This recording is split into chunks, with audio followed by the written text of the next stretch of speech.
Looking for some tips around presentation and how you can start showing up more, both online and wherever you're presenting? Well, you're in luck because today's episode, we have a special guest who's going to share their top tips for effective presentations. So let's dive into today's episode.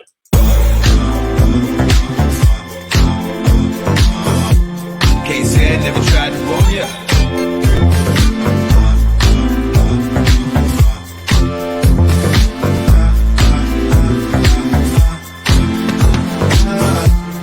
And I'm just trying to tell ya. Hello, everyone. Welcome to Ed Talk TV, Conversations Worth Having. I'm your host, Ed Troxel from edtroxel.com, where I help business owners like yourself, online professionals, coaches, consultants, show up and deliver here online through live streaming video. That's right. I help you share your message through live streaming. And today's episode is actually sponsored by my new program, Coaches Go Live, where I help coaches and consultants use the power of live streaming video, Facebook Live specifically, to really get out there to market, monetize, and be able to elevate their brands here online. So if you are looking to do that, please feel free to reach out anytime or head over to the website and check out what I have to offer for you. Today's episode, I'm super excited because we have a special guest who I'm going to bring on in just a second, who's going to be sharing some amazing tips. So be sure to share this out and drop a hello down below, even if you're watching the replay. Let's go ahead and bring on our guest. Hello, how are you today? Great, Ed. I have to say, I've done a number of these interviews, and the initial video, the introduction, was the best I've ever seen. Congratulations. Thank you. I appreciate it. I'll be honest with all of us. I felt like I was stumbling a little bit today, but hey, it's live and it works, so we just keep moving, right? Of course. I love it. Thank you so much for that. And please share who you are and what you do with everyone before we dive into today's conversation. Sure. Thank you very much, Ed. So my name is Andrea. I'm a presentation coach. I'm the founder of a company called Ideas on Stage. I'm in the UK, in London, but we are also in Paris, Milan, Barcelona, and actually in LA as well, which is not too far from where you are, I guess. And so I'm a presentation coach. So we help business owners, coaches, consultants grow their business or increase their influence through great presenting. That's what we do. I love it. And how did you get into this? Because this is a very specific and very timely time for this as well, for presenting. Yeah, for me, Ed, it all started when I was at uni. You know, when you are at university, often you need to, you work on some projects, you study something, and then the professor maybe asks you to make a presentation in front of your classmates. So it started with that. And as I was doing it, I realized that actually I was enjoying it very much. I loved standing up and sharing my ideas in front of a group of people. But at the same time, I also realized that most presentations suck. Yes. And then then it's not just with students. Then if you think about the way most people and companies, even business professionals, entrepreneurs, the way they go about preparing, designing, and delivering presentations, I'm sorry to say, but it's completely wrong. It's ineffective. And so for me, it all started at university, and then it continued. I started my own company, and that's what we're doing. Yes. And I love that you bring that up because it's across the board for anybody who has to create a presentation, whether it's them standing up in front of an audience in person or here online, or they have slides. There's so many pieces to that puzzle. And it's really important for all of us to remember that we always have room for opportunities and that we have to have people like you come into our lives to be able to help us with that, because what we think might be working might not be, especially when it comes to, I hate to say it, but when I see PowerPoints and a ton of text on the PowerPoints, it just drives me crazy. And so I'm glad that you bring that up when it comes to the presentation styles. No, absolutely. And you're right. You mentioned PowerPoint. And here is the thing. Every time we think about presentation, so often we immediately associate it with PowerPoint, which of course it can be an extremely a great tool to amplify your messages, but it's so much more than just PowerPoint. When we think about presentation skills, if we think that it's just about PowerPoint, then we've missed the point. It's so, for example, Ed, let's think about it for a second. If your sales page fails to make customers want to buy from you, and I'm not talking about you now, Ed, but in general, then your revenues will suffer. If your leadership presentation fails to inspire your team or your employees, your partners, then they won't be motivated to follow you and deliver on your strategy. If meeting participants remember nothing, even online now, if conference participants, again, even online, if they remember nothing, the return on the investment is minimal. So again, it's so much more than just PowerPoint and so much more than just a presentation. Yes, and I love that you bring that up. So when we're talking about presentations, as you mentioned, many of us might be thinking of PowerPoint right off the bat. How should we start thinking about presentations? Because this is an important shift, I think, for everyone, especially because we're doing so much online these days as well. Yeah. So the way I say it is this: there are three key things we need to consider if we want to improve our ability to present our ideas in an effective way. I call them message, visuals, and delivery. So these are the three key arts of presenting. Now, what that means is that, first of all, now forget PowerPoint, forget the presentation tool, message. We need to be able to develop a compelling message, a message that is simple for the audience, clear, interesting, engaging, and that's the most important thing. Then, once that's solid, then we also need to have the ability to amplify and reinforce and support a message using effective visuals. And here we can talk about PowerPoint, but it's not the only thing. And then also add delivery. We have a great message. We also need to have the ability to deliver the message in a way that's comfortable and convincing. As you say, whether now today, of course, most of the time we're talking about online delivery, but it could be a face-to-face presentation as well. So these are the three key things we need to consider: message, visuals, and delivery. I love that. And what's really stood out for me was the fact that you did what I like to do with my clients is take a step back from the technology part, because everyone jumps to the tech. And, you know, in my case, what lights do they need? What cameras do they need in order to go live? All that stuff can come later. What we need to work on is the stuff that comes before that. And same with what you were just saying. It's forget about PowerPoint and the actual tool. Think about the actual message and then start to go into that. That is really, really key. Exactly. There is, I don't know if you know John Cleese, an actor here in the UK. He says that we don't know where we get our ideas from, but what we do know is that we don't get them from our laptops. And I agree with him 100%. It's not about the technology. Of course, I'm not saying that the technology is not important. Actually, today in an online world, even when it comes to online presenting, technology does make a difference. But it's not the first thing. Yes. Oh, and I love that quote because it's so true. Really, it comes from pen and paper.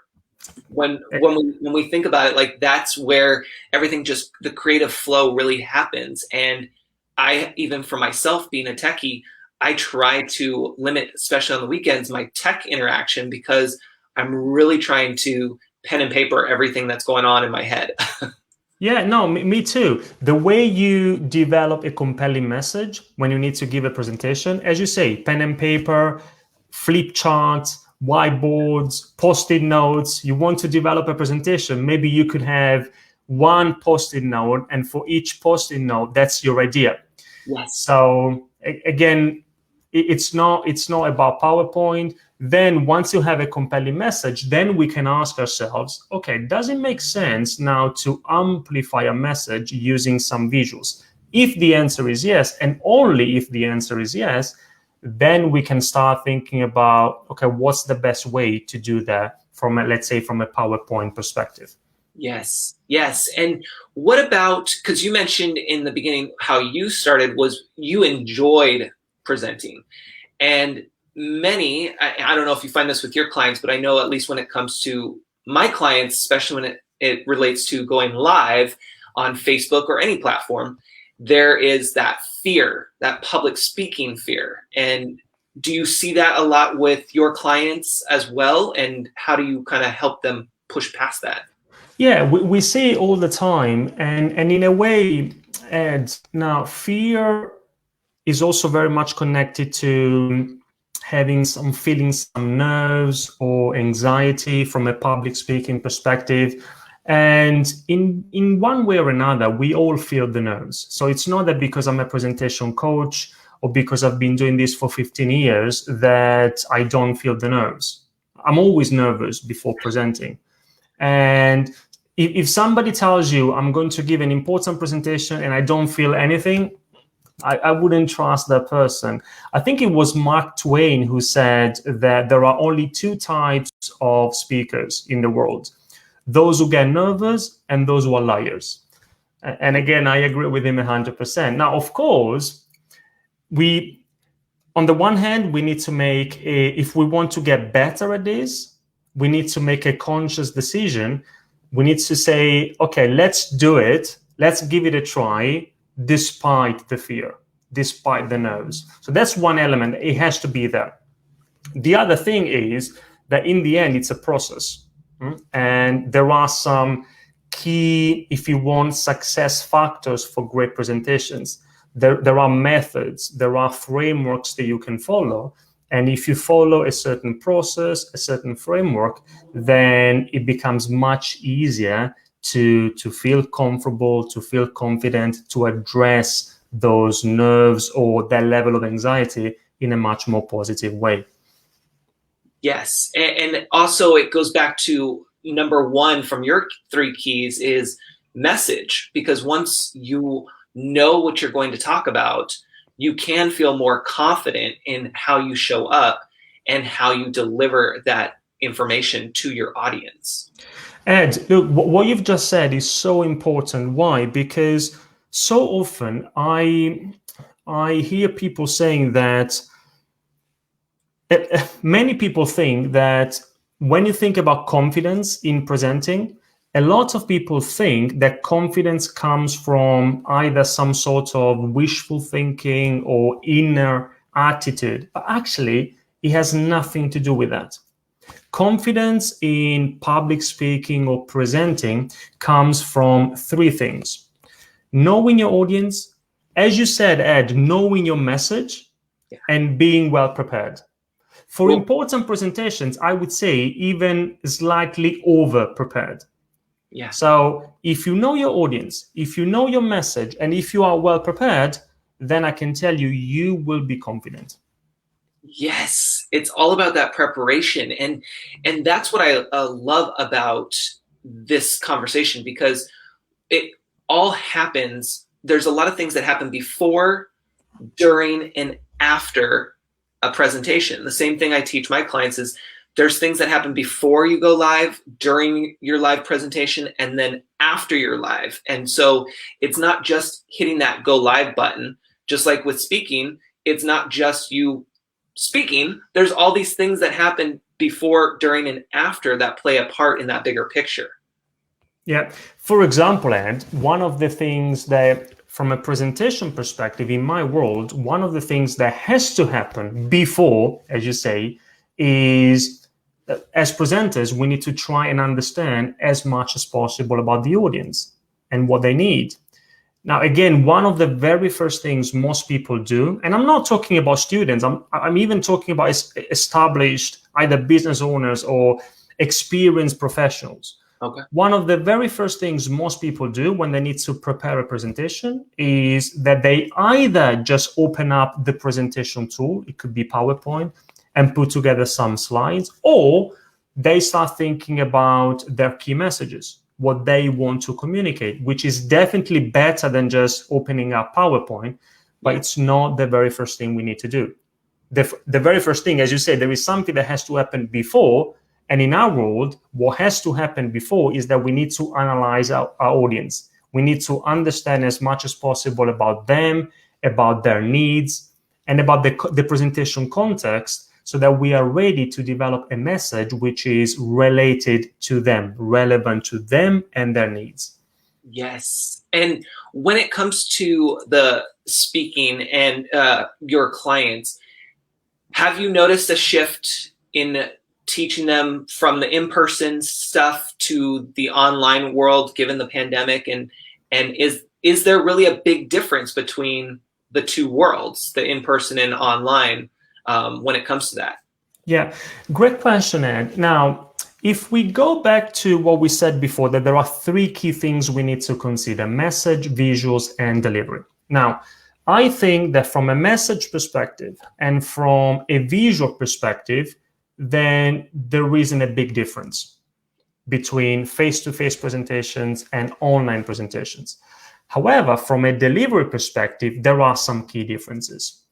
So, for example, if we think about eye contact, this is just to make it practical, just to give you a quick example. Now, it doesn't matter whether you give a face-to-face presentation or an online presentation, but the key principle applies. You still want to make good eye contact with the audience. Now, the way you apply the principle is different.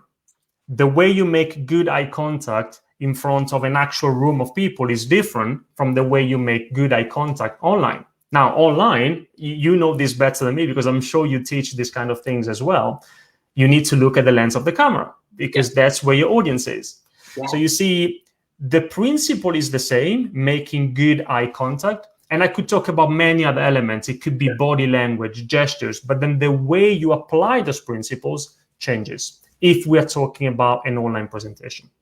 Oh, that is so good. And that's exactly what I teach as well, with the eye contact when it comes to the lens. Like, some of you, if you're watching this video, you're probably seeing sometimes me look just slightly down and then I come back. And that's because I want to be able to not only look at my guests, but also look at you, be there with you, versus doing this or this all the time. And that all comes with practice, and that comes with certain equipment. But again, it's knowing what's happening before it happens, being prepared, and knowing where you want to focus your eyes. And when you were talking about, in person, I was thinking, I was on stage one time, and I just remember looking at the lights, because you can't really see the audience in this area. It was really dark. And so you kind of just look up so that it looks like you're looking out to the audience, So I just was remembering that little bit when you said that. Yeah. And also, again, going back to your question, perhaps there are a couple of other things that we need to consider. One is, as we said before, technology. Now, I don't think, Ed, that technology makes a difference when it comes to a face-to-face presentation, but for obvious reasons, online, it does make a difference. So if we think about things like, and again, I guess that's very much connected to what you do as well, but if you think about things like lighting and webcam and microphone, all these kind of things, they can have a huge impact on your ability to deliver your message effectively online. So that's one thing. And perhaps the last thing, another key difference I see between face-to-face and online presentations is the level of interaction that you want to have with the audience. Yeah. Now, online, it's much harder to, first of all, gain the audience's attention, but also to keep it high. Yeah. And so anyway, you always want to interact with the audience, even in a face-to-face presentation, but online, you want to interact with them even more. So every few minutes, it could be every 5 minutes, at least every 5 minutes in an online presentation, you need to create a moment of change, a moment of interaction. It could be as simple as asking a question. But that's so important if you want to be able to keep the attention high. Oh, I like that. I hope that you all heard that and will replay that for later, because that's a big one, no matter what you're presenting, in my opinion, because I know that I've even taught in my workshops that I've done. I do that as well. So not just live, here on Facebook or anything, but in Zoom workshops and things like that, I have done that where I break things up and I really try to engage the audience, because it makes a difference. And part of that is me personally. I just like to be more engaging as much as possible, but I want all of you to think about adding a little bit more of that into your presentations, because we really don't want to sit here and just hear from someone for 45 minutes or an hour and not be able to do anything and engage with them. Like we need that interaction, and it just makes it more fun when you do that too. And you discover more from your audience of what they want, what they need, what they like. And so really, really pay attention to that, because that's a big bonus right there. And I couldn't have explained it in a better way, Ed. And actually, if we want to take it to the next level, then as presenters, we should also try to, during our presentations, let's try to make the audience do something. Yes. So instead of just us maybe saying something, then can we make the audience do something in a presentation? Again, the same principle applies also to a face-to-face presentation, but even more importantly now online. Every time the audience does something, it could be, again, imagine that we are giving maybe a webinar on Zoom now, then we can ask a question, we can invite the audience to type the answers in the chat box. So it doesn't have to be anything complicated, but every time the audience does something, it means that they are there with you as the presenter. They are listening to you, they are engaging, they are interacting, they are not checking their Facebook profile or checking their kids. Now we are all at home. So it's so important to even take it to the next level and find ways to make the audience do something every few minutes during your online presentations. Oh, it's so good. And when you mention that, that's something also that I want everyone to do in your Zoom meetings, because I know a lot of you are probably conducting Zoom webinars. And I will tell you from my experience with my workshops, that makes a huge difference when you can get people to engage, whether it's just in the chat, or what I've done is in certain parts of my presentation, I have people unmute themselves. And I'll tell you, there's this awkward silence moment. And it happens every time, because nobody really wants to be the first one. And they're always thinking, like, well, we'll just sit back and see who else is going to do it, or, we'll just kind of hang out here. But if you get used to that little awkward feeling and let it just happen, then people start to open up. And the same when it comes to doing, for example, a Facebook Live presentation. You can do that and say, share this out, or comment with the fire emoji, or tag a friend. Like, give those calls to action.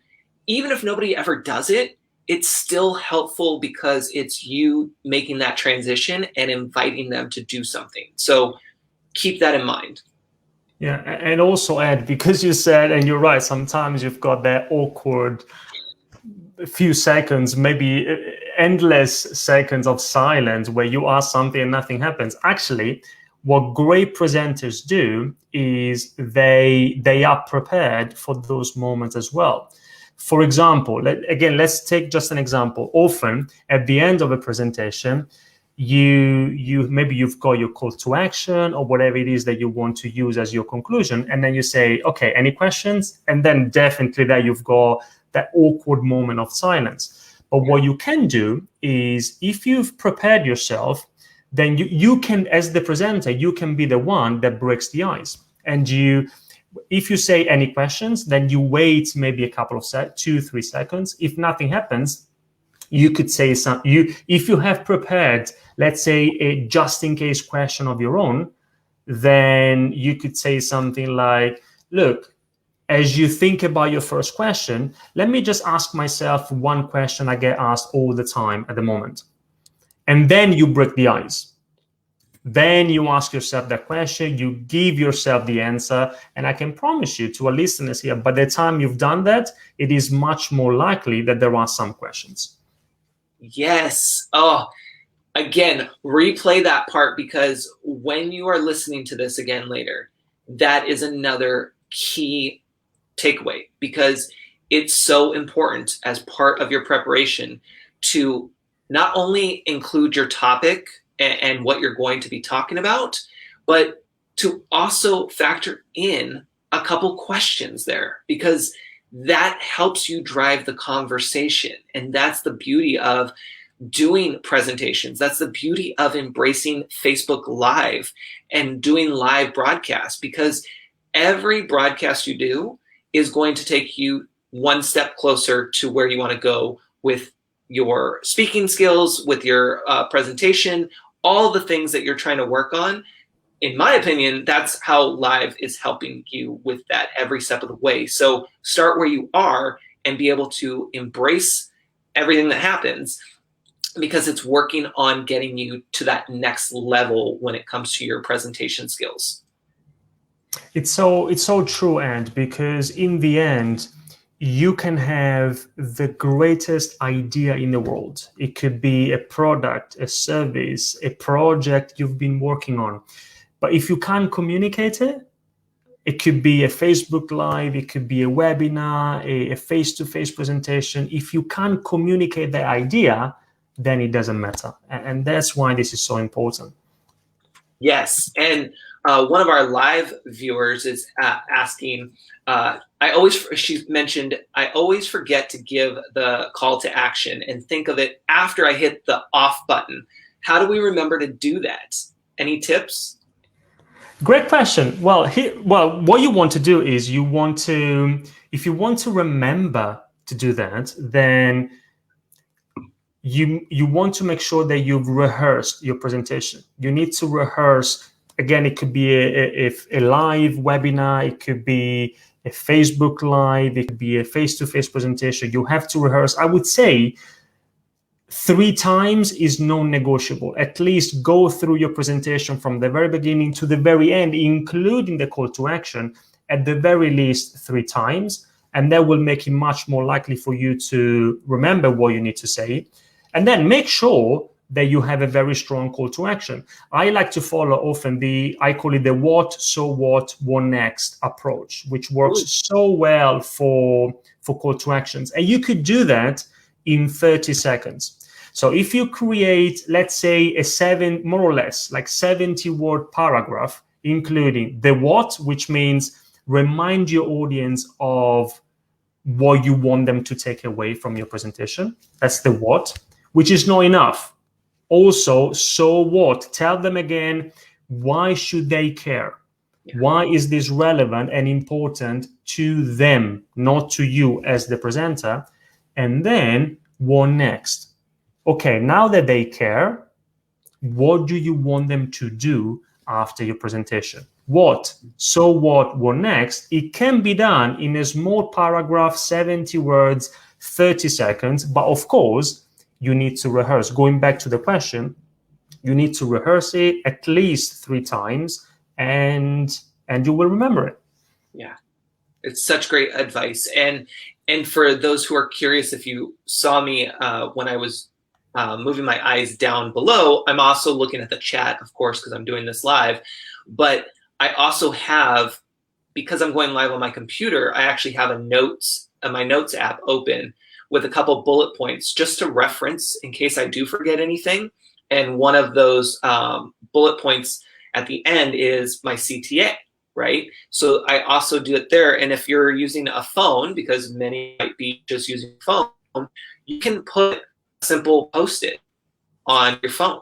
Have it next to you, or hold your phone in one hand and the Post-it on the other, and kind of have it right above, so then that way you're looking at, let me get back in there. You're looking at your audience and being able to see the note too. There's different tricks that you can do, but that rehearsing is really going to help, because then you remember when you're talking that you hit bullet 1, 2, 3, and then, what comes next? The call to action. And so then you start to say it. Yeah. And Ed, what you just said in the end, this is pretty much the basic presentation structure. So the simplest and most effective presentation structure, if we've got listeners today who don't know where to start, okay, we need to develop a clear structure for our presentations. Where do we start? Well, first of all, you want to have what I call a hook. At the beginning, you want to hook your audience. You want to be able to capture their attention in just a few seconds. Then you said point 1, point 2, point 3. This is the rule of 3, which is one of the most simple but most powerful rules in communication. People can remember 3 pieces of information in short time memory. So don't tell them 1,000 things. Tell them your 3 key messages. And then you may want to summarize. Maybe you have Q&A and then your call to action. So hook, 3 key messages. So very top level, hook, which is your introduction, 3 key messages, and then your punchline, your call to action. And then, of course, depending on how much time you have, that could be a 5-minute presentation or it could be a 1-hour presentation. Yes. Oh, and we're going to give you guys an example here because I'm going to have you go ahead and do a summary and of our top points here, and then I'll have you share your call to action for others as well. Are you talking to me now or to the listeners? Yes, I'll have you, and in the audience, if you are watching this live, feel free to drop it in the comments. You can do a quick example if you're watching this, and there's the chat there. Go ahead and do what topic you would talk about and up to 3 talking points, and then do a call to action. And it can be whatever you want. If you're promoting something, that's fine. Go ahead and do it, even if you're watching the replay. But practice this, and then I'll go ahead and have you do this so that way you can promote, obviously, your stuff as well here live for everyone. Sure, absolutely. Whenever you want. I don't know if you have any other questions for me, or if we are about to wrap up. You tell me, Ed. Yeah, we'll wrap up here in just a moment. Let me ask one more question, just in case anybody is curious.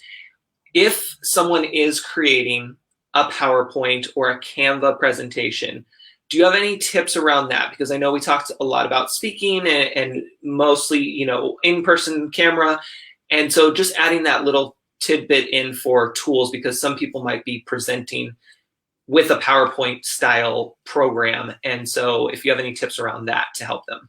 Sure. No, the key thing there, Ed, is that we need to keep it simple and we need to keep it visual. So keep your slides as simple and, if possible, as visual as possible. 1 idea per slide. That's it. If you've got, I'm not saying that you can't communicate 2 ideas, but if you've got 2 ideas, 2 key messages, then you can have 2 slides. So 1 idea per slide.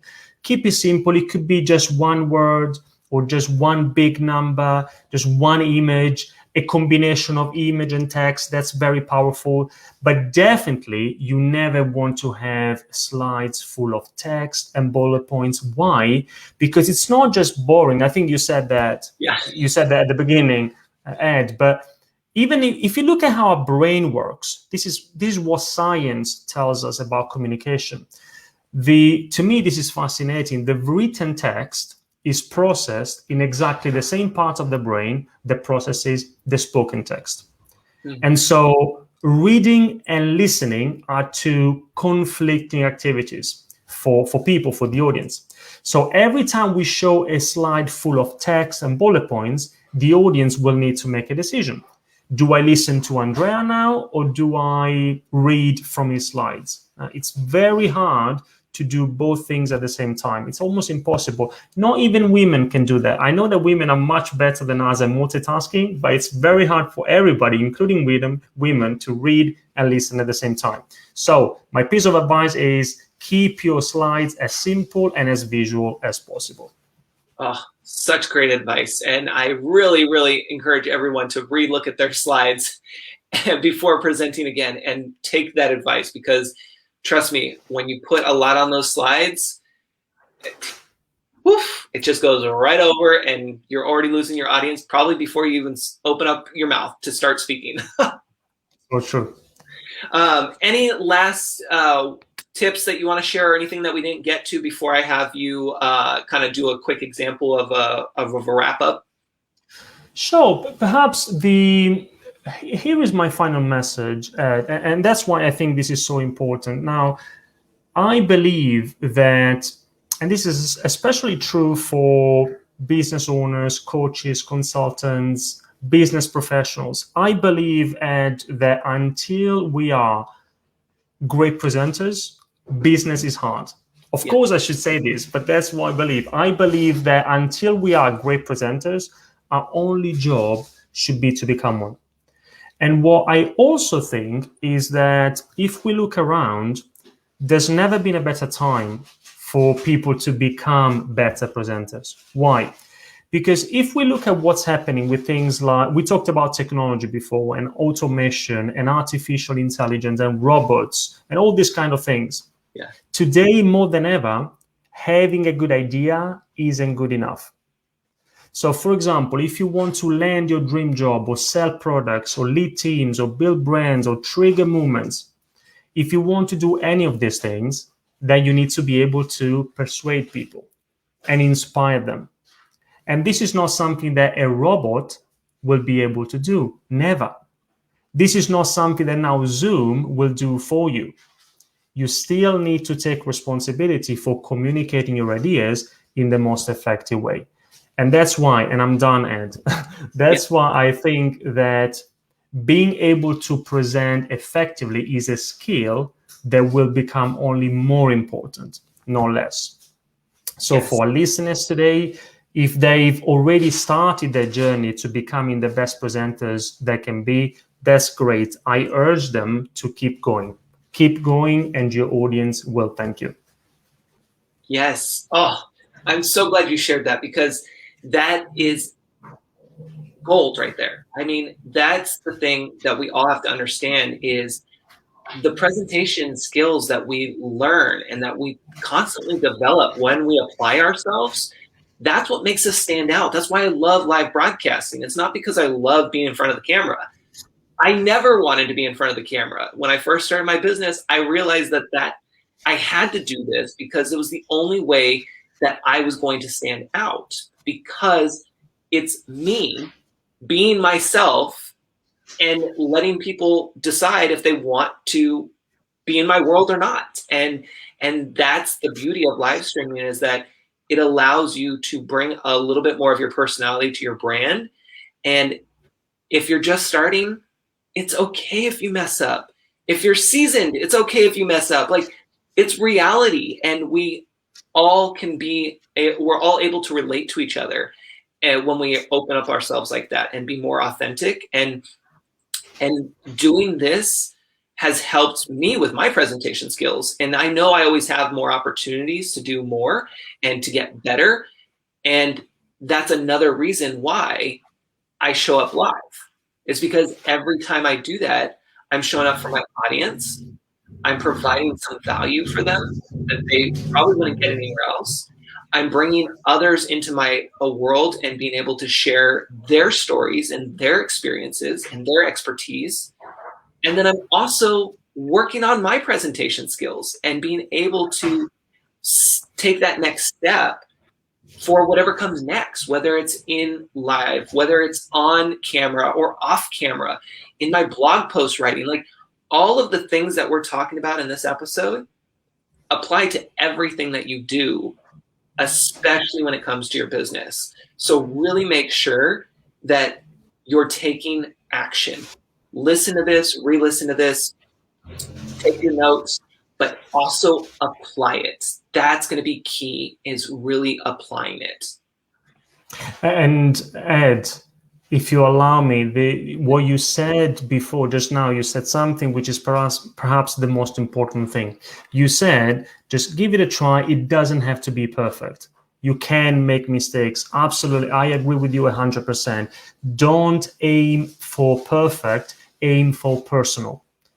Well, it's you, authentic, it's okay. Even like this conversation, I'm sure also, like, for example, in my case, I do everything in English, but obviously English is not my first language. So I know that I'm not perfect.